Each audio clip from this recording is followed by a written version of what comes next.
भद्रक जिला धामनगर ब्लॉक दोबल स्थित काली पड़िया रे चलिथिबा जिला स्तरीय मुख्यमंत्री कप जूनियर फुटबॉल प्रतियोगितार फाइनल मैच अनुष्ठित होई जायछि।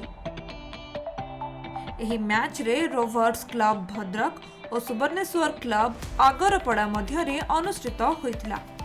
एथिरे पेनाल्टी शॉट आउट आधार रे आगरपड़ा टीम 3-0 रे विजय लाभ करिछि। उभय टीम मध्यरे रोमांचकर खेल होइतिला। खेलर अधा समय पर्यंत केही काहाको गोल देबारे सक्षम होई पारि नथिले। शेष समय रे उभय टीम परस्पर को 1-1 गोल देई प्राधान्य विस्तार करी खेल को ड्र रखिथिले। परे उभयଙ୍କ मध्यरे पेनाल्टी शॉट अनुष्ठित होइतिला। रोवर्स क्लब 3टी पेनाल्टी शॉट देई चैंपियन होइतिला। एथिरे अतिथि भावे भद्रक जिलापाल दिलीप राउतराय योगदान करी चैंपियंस और रनर्स अप टीम को ट्रॉफी प्रदान करथिले। क्रीड़ा विभाग को साधुवाद जनइबी जे एभली एक फुटबॉल टूर्नामेंट विभाग तरफ धामनगर ब्लॉक एरिया एवं एनएसी एरिया रे ऑर्गेनाइज करचंती।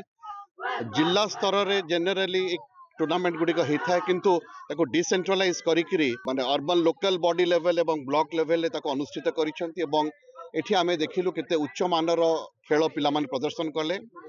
रोवर्स क्लब भद्रक से माने जदियो रनर्स अप हेले से माने मध्य बहुत उत्कृष्ट क्रीड़ा नैपुण्य से माने प्रदान कले देखैले एठी। तो आमको ये बहुत भल माने शिक्षा दिगला ट्रेंड दिगला। सो आमको बहुत बहुत माने बहुत खुशी लगुचे। आठ आसिक आम जो माने जो खेल उपभोग कलु माने बहुत भल लगुचे से भी। तो आमर जमीक रिपारी मैंने अच्छा से खेल आमको बहुत भल लगे आम भी माने बहुत भल उपभोग कलु। भद्रक जगन्नाथ बेहरा रिपोर्ट खबर ओडिशा।